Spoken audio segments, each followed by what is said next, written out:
Olá, pessoal, sejam bem-vindas e bem-vindos a mais um episódio do Defensorarei. Eu sou José Ribeiro e hoje daremos início à explicação dos repetitivos do STJ julgados em agosto e setembro de 2025 e a gente vai separar por matérias. Hoje vamos começar com processo civil. No decorrer desses episódios, vocês vão notar que, às vezes, vai ter uma interseção entre uma disciplina e outra, mas eu busquei filtrar pela que mais prepondera ali no julgado, digamos assim. Então, pega aí seu café, seu caderno de resumos verdes, sua caneta e vamos lá.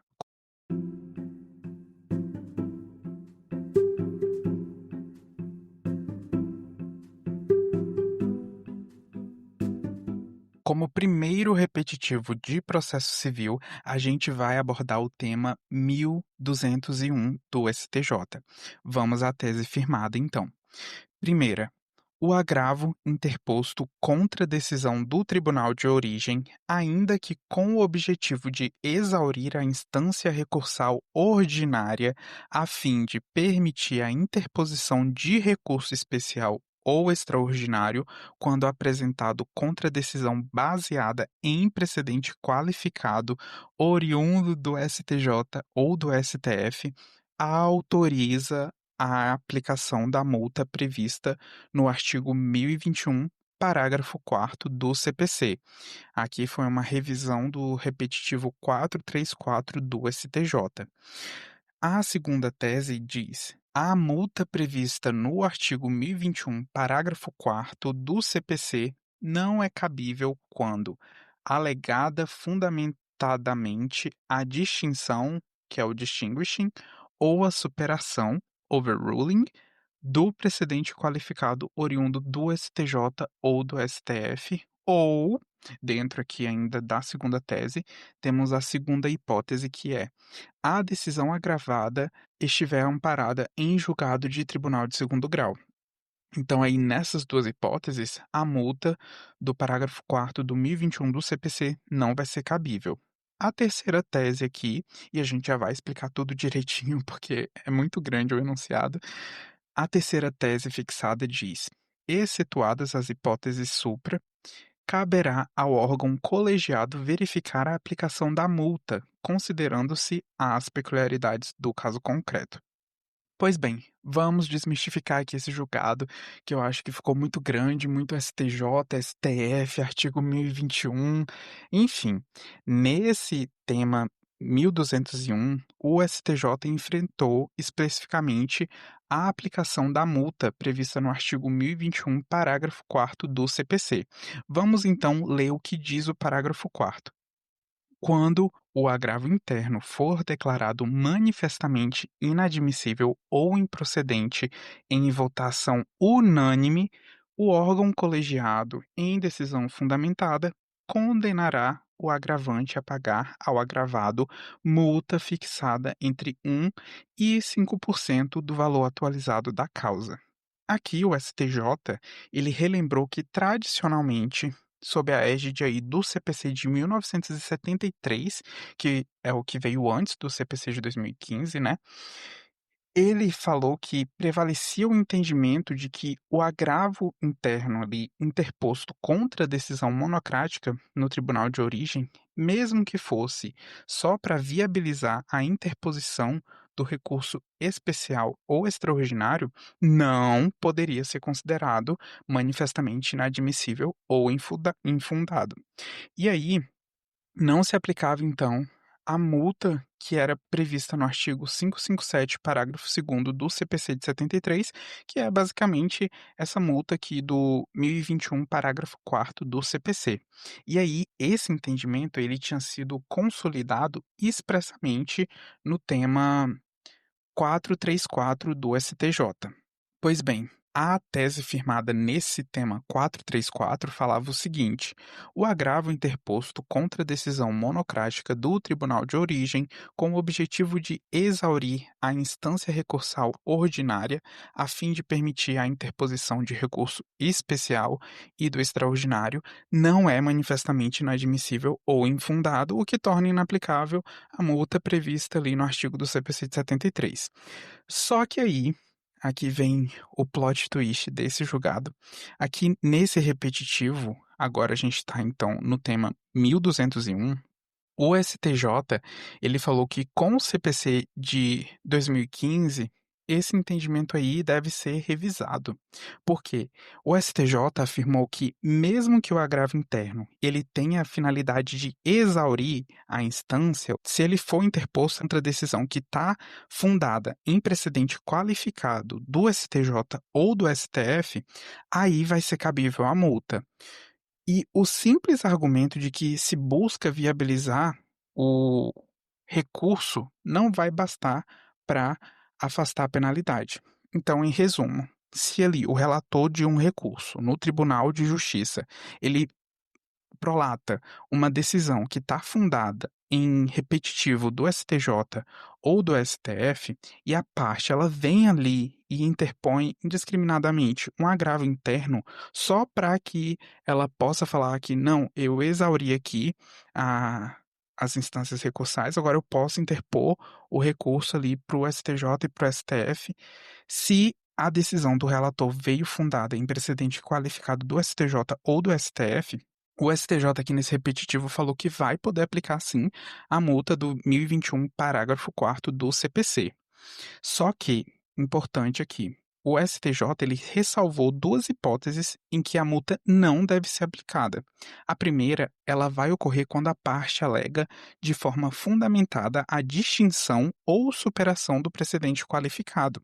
E, para tanto, o STJ aqui trouxe o enunciado 306 do Fórum Permanente de Processualistas Civis, que fala que o precedente vinculante não será seguido quando o juiz ou o tribunal distinguir o caso sob julgamento, demonstrando de forma fundamental que se trata de situação particularizada por hipótese fática distinta a impor solução jurídica diversa, ou seja, o distinguishing ou a distinção. E, além disso, o STJ ressaltou aqui que é ônus da parte demonstrar a existência da distinção, trazendo aqui, para tanto, o enunciado 9 do ENFAM.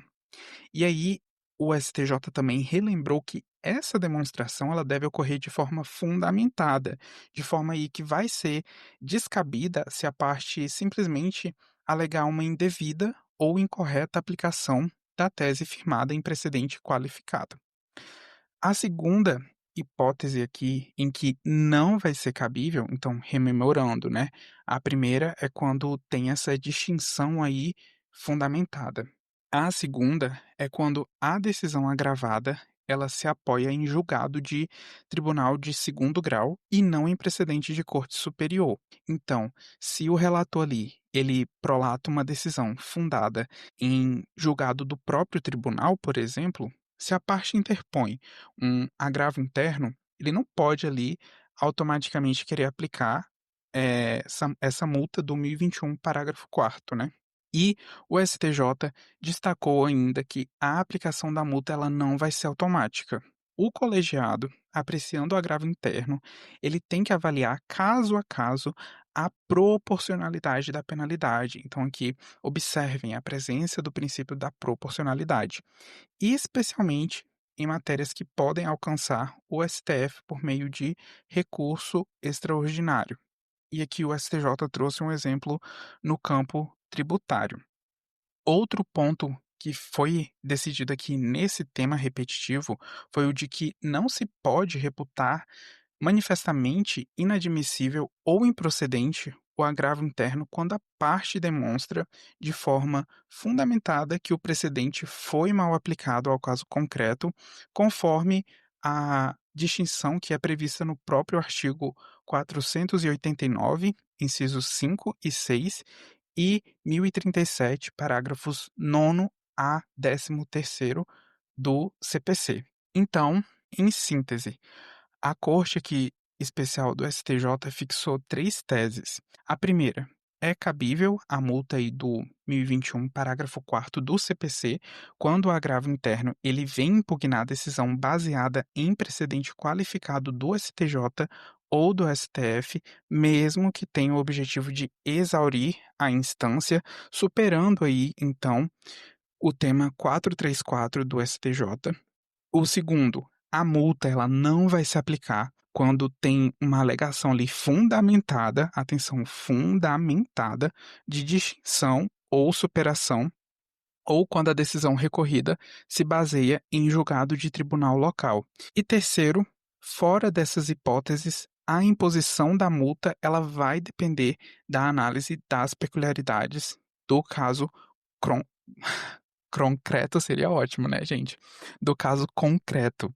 Então, prosseguindo aqui, vamos para o próximo tema repetitivo, que é o tema 1273. Nesse tema, a primeira sessão do Superior Tribunal de Justiça analisou a incidência do prazo decadencial que está previsto no artigo 23 da Lei do Mandado de Segurança, nas hipóteses aí em que a impetração se volta contra lei ou ato normativo que venha interferir em obrigações tributárias de caráter sucessivo. A controvérsia aqui, então, segundo o STJ, consistia em definir se a contagem do prazo decadencial deveria se iniciar a partir da edição da norma impugnada ou se o mandado de segurança poderia ser impetrado a qualquer tempo em função aí da natureza das obrigações tributárias que se renovam periodicamente, ou seja, obrigações tributárias sucessivas. E foi especificamente aqui em relação a essa essência dessas obrigações tributárias sucessivas, que também são chamadas de trato sucessivo, que o tribunal frisou que, embora elas sejam autônomas e juridicamente independentes, elas têm aí uma homogeneidade e repetibilidade. Elas são originadas, então, de fenômenos econômicos que se reproduzem com frequência. E o STJ aqui listou como exemplo a circulação de mercadorias, a obtenção de receita ou a realização de operações financeiras. E aí, o STJ também relembrou o teor do artigo 113, parágrafo 1º do CTN, que ele fala que a obrigação tributária somente surge com a ocorrência do fato gerador. Então, o STJ fez o seguinte raciocínio: a simples edição da lei ou do ato normativo não vai ser suficiente para constituir a obrigação de pagar tributo, porque se fosse admitida a contagem do prazo decadencial do mandado de segurança a partir da edição da lei, a gente chegaria então à criação de um permissivo para que pudesse ser impugnada a norma em tese, o que já é consagrado que é inviável, tanto pelo STF, na súmula 266, como pelo próprio STJ, no tema 430 dos repetitivos. Então, nas hipóteses de obrigações de trato sucessivo, a cada fato gerador que se consumar, tem-se um outro ali que está iminente, está prestes a acontecer, o que vai colocar o contribuinte em situação de ameaça constante e permanente lesão do direito. E aí, esse quadro é que evidencia o caráter preventivo do mandado de segurança, que está fundado no justo receio da aplicação da norma e, por isso, não vai se aplicar o prazo decadencial da lei do mandado de segurança. Então aqui eu vou até ler para vocês, eu peço licença para fazer isso, porque é bem elucidativo esse trecho aqui. Abre aspas. Assim, a solução mais convincente é a de que as obrigações tributárias sucessivas a cada fato gerador ocorrido ou consumado sucede outro cuja ocorrência ou consumação é iminente, o que coloca o contribuinte em um estado de ameaça de lesão a direito não apenas atual e objetiva, mas também permanente, demonstrando o caráter preventivo do mandado de segurança pela presença constante do justo receio. Fecha aspas. Então aqui, a primeira seção fixou essa tese de que o prazo decadencial do artigo 23 da Lei do Mandado de Segurança. Um parênteses aqui, se você não está participando do desafio de 100 dias de legislação, não perca tempo, já entra aí no Telegram ou no meu Google Drive, tá lá, porque a gente também tá fazendo a lei do mandado de segurança. Então aí, quem já leu já deve estar até fresco na memória o artigo 23 da lei do mandado de segurança, né? Voltando. A primeira seção então fixou que esse prazo decadencial do artigo 23 não vai se aplicar ao mandado de segurança que tem como causa de pedir a impugnação de lei ou ato normativo que interfira em obrigações tributárias sucessivas, justamente porque a ameaça à esfera jurídica do contribuinte vai se renovar de forma contínua e sempre vai ter esse caráter de atualidade e objetividade. Próximo tema, tema 1306.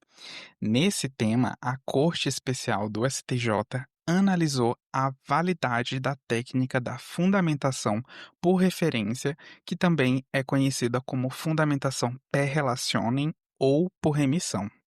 A controvérsia aqui do caso girava em torno de saber se a reprodução de fundamentos de decisão anterior, de parecer ou de outro documento poderia atender ao dever de fundamentação que está previsto no artigo 93, inciso 9 da Constituição, e também no Código de Processo Civil de 2015, nos artigos 489, 1021 e 1022. Nesse tema, o STJ ele destacou que a fundamentação das decisões judiciais é um direito fundamental das partes, que é uma garantia também do devido processo legal e um instrumento de controle democrático da atividade jurisdicional. Eu achei essa parte do julgado muito linda. E, além disso, o STJ frisou que esse dever está previsto no artigo 11 do CPC. E aqui, numa análise topográfica, tentando situar o artigo, a gente tem que lembrar que ele está dentro das normas fundamentais do processo civil e o dever de fundamentação ainda vem detalhado no artigo 489 do CPC, que indica hipóteses de decisões que são consideradas não fundamentadas e, conforme o STJ indicou aqui, é um rol exemplificativo. E foi sob essa perspectiva que o STJ reconheceu que a fundamentação por referência é admissível, mas com temperamento, somente quando utilizada ali de forma integrativa. E aqui o STJ até diferenciou dois modelos, mas a gente não vai entrar nisso.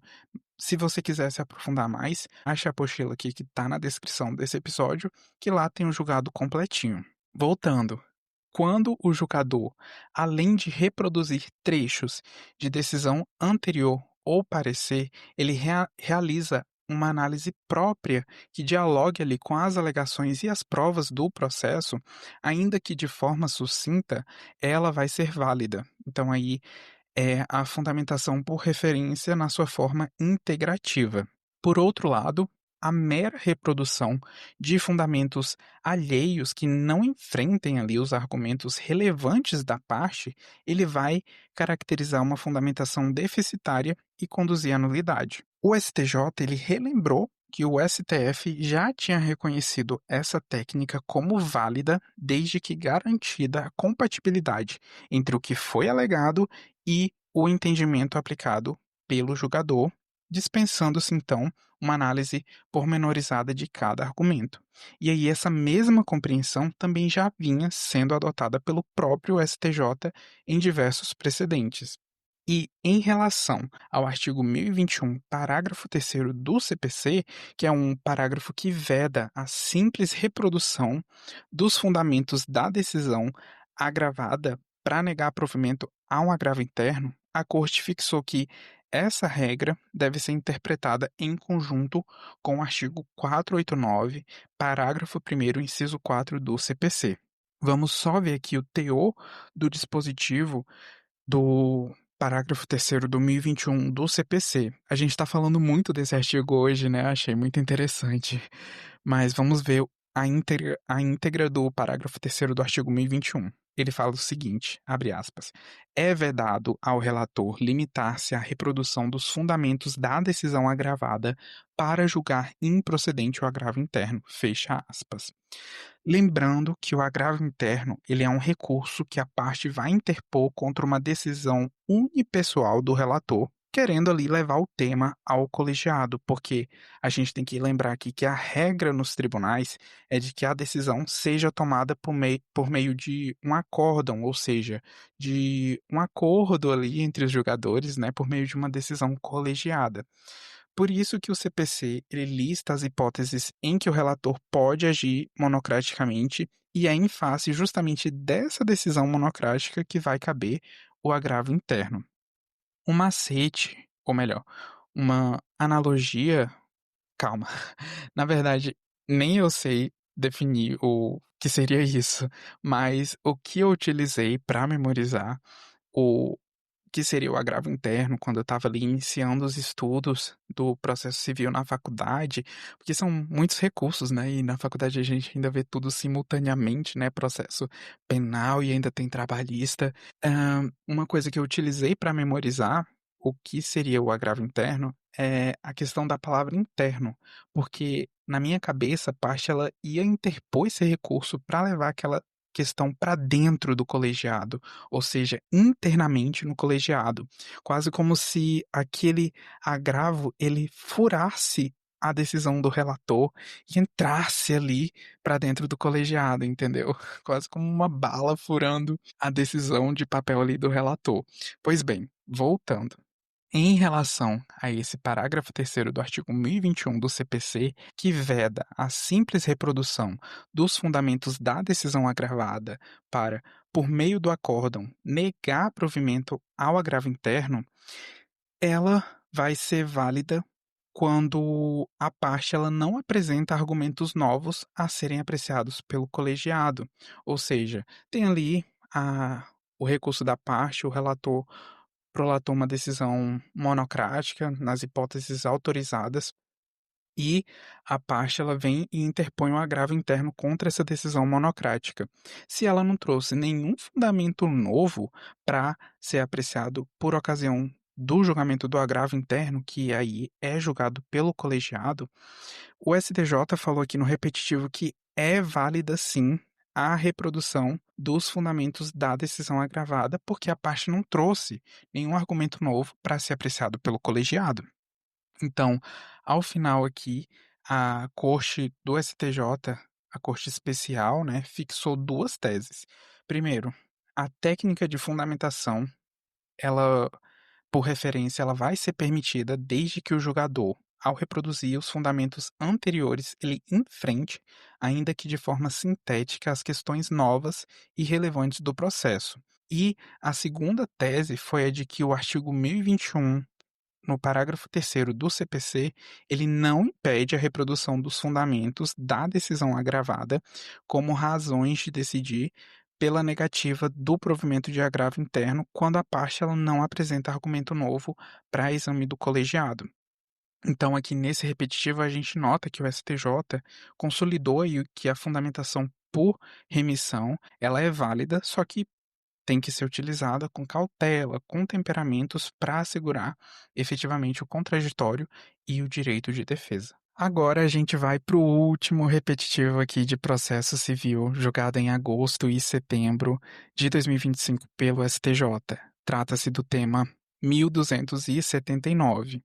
Nesse tema, a segunda sessão do STJ enfrentou a definição do termo inicial para a contagem do prazo de 5 dias destinado ao pagamento da integralidade da dívida nas ações de busca e apreensão de bens alienados fiduciariamente, à luz aí do artigo 3º, parágrafo 1º do Decreto-Lei 911 de 1969. Aqui o STJ ele começou relembrando que no tema repetitivo 722, a própria Corte já tinha firmado que a exigência de pagamento da integralidade da dívida e não apenas a quitação das parcelas vencidas é necessária para que o devedor pudesse reaver o bem. Só que, naquela ocasião, não tinha sido analisada a questão do marco inicial desse prazo. E aqui o próprio STJ ele relembrou o objeto do tema 722, que a controvérsia aí naquele tema repetitivo não se referia à contagem do prazo para pagamento da dívida, mas sim, abre aspas, em saber se, com o advento da Lei 10.931 de 2004, que alterou o artigo 3º, parágrafo 2º do Decreto-Lei 911 de 1969, nas ações de busca e apreensão de bem imóvel alienado fiduciariamente, é possível a purgação da mora pelo pagamento somente das parcelas vencidas, ou se o dispositivo exige o pagamento da integralidade da dívida, ou seja, o montante apresentado pelo credor na inicial, fecha aspas. E aqui, já conforme adiantei, foi fixado que para purgar a mora tem que pagar a integralidade da dívida. Então, sobrou então apreciar com caráter ali vinculante a fixação justamente do termo inicial para que pudesse fluir esse prazo para que houvesse essa quitação integral da dívida nas ações de busca e apreensão de bens alienados fiduciariamente, conforme o artigo 3º, parágrafo 1º do Decreto-Lei 911 de 1969. Aqui o STJ, ele fez uma viagem no tempo. Ele relembrou que a redação original do decreto-lei previa que, após a execução da liminar, o réu ele seria citado para contestar em 3 dias ou purgar a mora, desde que tivesse quitado 40% do preço financiado. Só que aí, com a alteração promovida em 2004, ou seja, vamos aqui só relembrar nessa linha do tempo, né? Tem esse decreto-lei de quando? 1969 e depois em 2004 veio essa lei que promoveu alterações. Então, vamos ver aqui o que ela falou. Essa lei 10.931 de 2004, alterando aí o decreto-lei 911 de 1969, passou a constar que no prazo de 5 dias após a execução da liminar de busca e apreensão, seria consolidada a propriedade e a posse plena do bem em favor do credor fiduciário, a não ser que o devedor quitasse a integralidade da dívida nesse período. Então, a lei, ela estabeleceu ali um rito especial que, segundo o STJ, prevaleceria sobre a regra geral do CPC por conta do princípio da especialidade. O STJ falou que a intenção do legislador aqui foi de assegurar a efetividade da garantia fiduciária, conferindo então ao credor meios céleres e eficazes para a satisfação do crédito. E aqui eu vou pedir licença mais uma vez para ler a íntegra de parte aqui do julgado, porque eu achei muito lindo e muito técnico, muito interessante, pessoal. Vejam só o que o STJ ensinou lindamente. Abre aspas. Trata-se, em verdade, de norma especial em relação à norma geral prevista no artigo 230 do CPC. Portanto, agora aqui que vai começar a parte bonita que eu achei, eu li assim, eu fiquei, nossa, como eu queria ter sido a pessoa que redigiu isso. Portanto, o critério para a solução da antinomia no caso em questão decorre da aplicação do princípio da especialidade. Agora, olhem isso. Olhem, observem isso. Olha só como foi redigido. Eu achei muito bonito, meu Deus.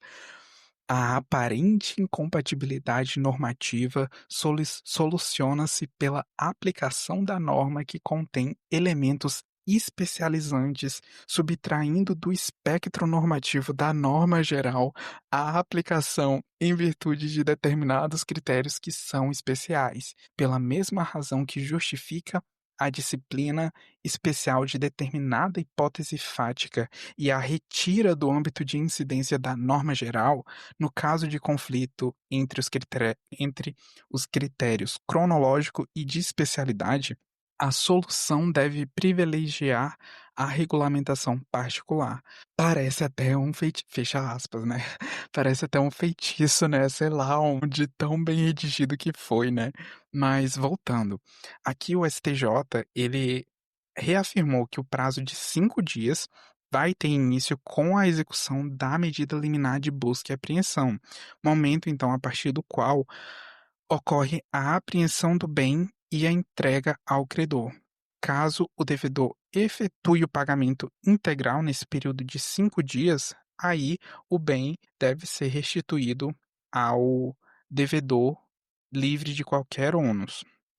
Mas lembrando que tem que ser o pagamento da integralidade da dívida.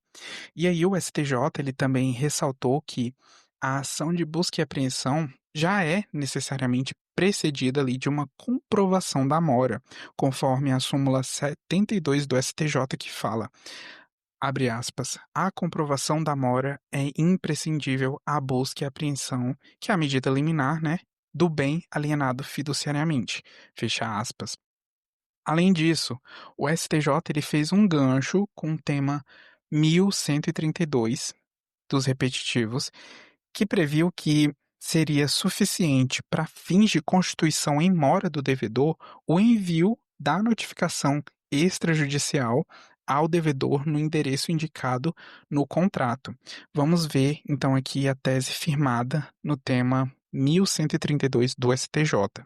Ele fala o seguinte: em ação de busca e apreensão fundada em contratos garantidos com alienação fiduciária, conforme o artigo 2º, parágrafo 2º do Decreto-Lei 911 de 69, para comprovação da mora é suficiente o envio de notificação extrajudicial ao devedor no endereço indicado no instrumento contratual, dispensando-se a prova do recebimento, quer seja pelo próprio destinatário, quer por terceiros.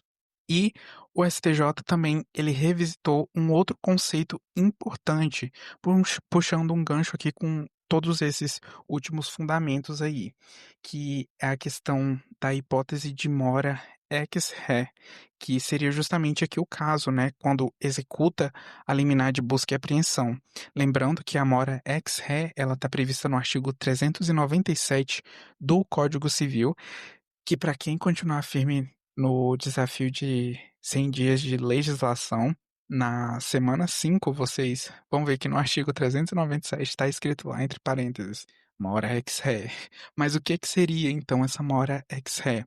A mora ex re, ela significa que o simples inadimplemento da obrigação no termo ajustado já constitui o devedor em mora e vai independer de interpelação, ou seja, aqui nesse caso específico, tem que notificar ali para constituir em mora, para começar a ação de busca e apreensão, né, para possibilitar a execução da liminar de busca e apreensão. Beleza.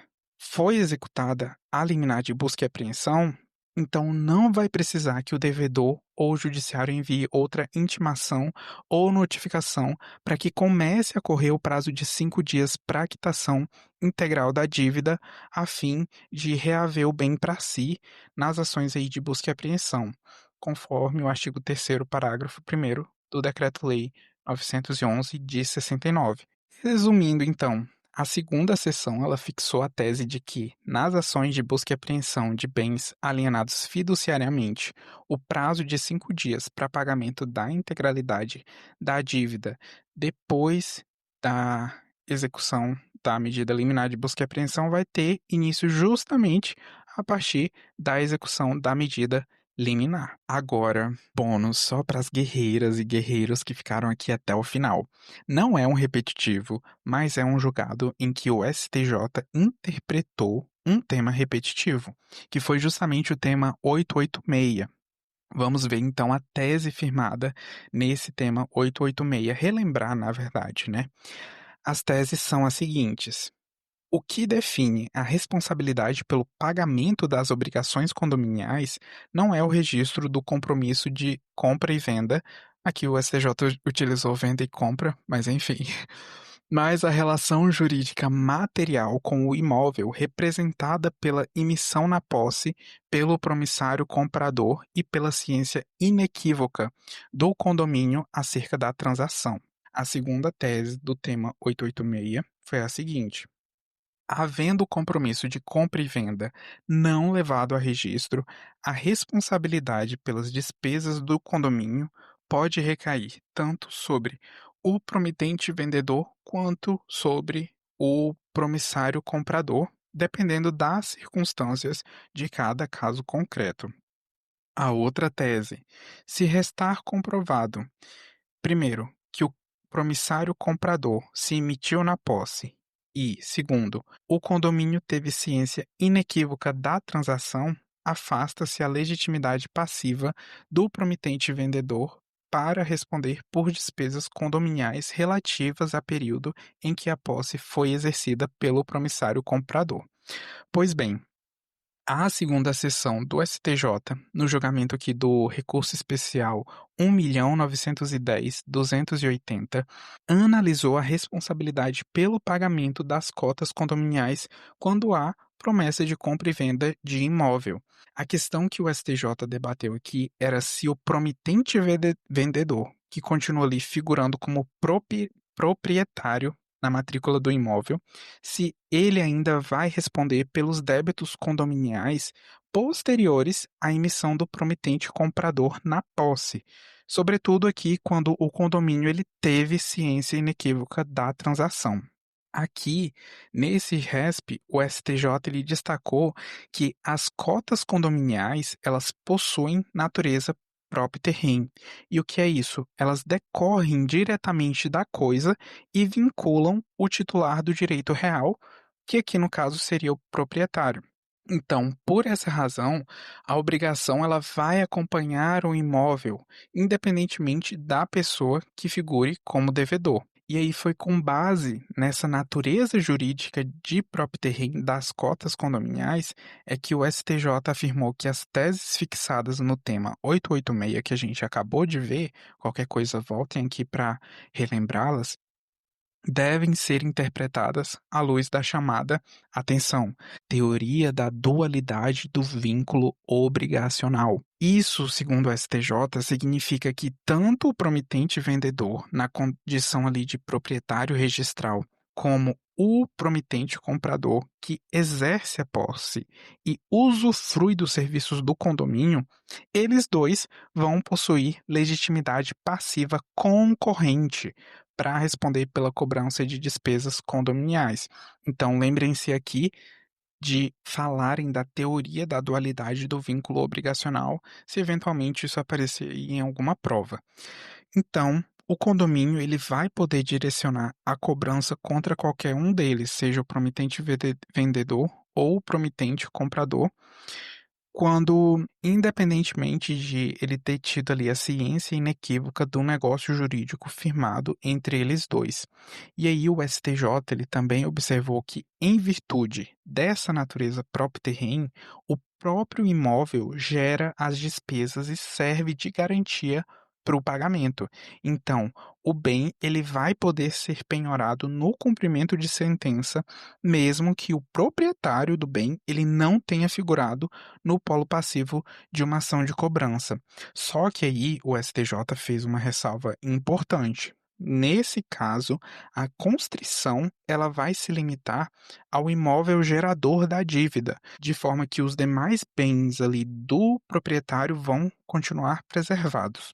E o STJ ainda fez a ressalva de que o direito de defesa do titular do bem, seja no âmbito do cumprimento de sentença, seja por meio de ação autônoma, ele vai continuar preservado, ou seja, o direito de defesa do titular do bem vai continuar rígido. Resumindo, a segunda seção fixou aqui que vai ter legitimidade passiva concorrente entre promitente vendedor e promitente comprador na ação de cobrança de cotas condominiais posteriores à emissão do comprador na posse e que a ciência do condomínio acerca da transação vai ser irrelevante para fins de responsabilização. Agora sim, a gente chegou ao fim. Fiquem ligados porque a gente ainda vai ter repetitivos importantíssimos de direito penal, direito administrativo, civil, entre outros, em episódios que estão por vir. Então, siga, avalie com 5 estrelas e fique ligado. Abraços verdes e até a próxima.